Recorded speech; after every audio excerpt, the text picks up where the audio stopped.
जिल्ह्यात वादळी वाऱ्यासह अवकाळी पावसाने पुन्हा एकदा पिकांचे नुकसान।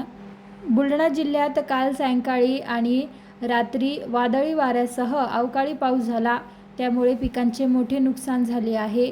जिल्ह्यातील शेतकऱ्यांचे मोठे आर्थिक नुकसान झाले असून मागील आठवड्यात सुद्धा वादळी वाऱ्यासह गारपीट झाली होती आणि शेतकऱ्यांच्या पिकाचे मोठे नुकसान झाले होते। त्यावेळी तब्बल 6000 हेक्टरवरील क्षेत्राचे नुकसान झाले होते। मात्र आता पुन्हा एकदा अवकाळी पावसाचा फटका पिकांना बसला आहे। यावेळी सुद्धा शेतीतील उभ्या पिकांचे नुकसान झाले आहे। तात्काळ पंचनामा करून भरपाई मिळावी अशी शेतकऱ्यांची मागणी आहे।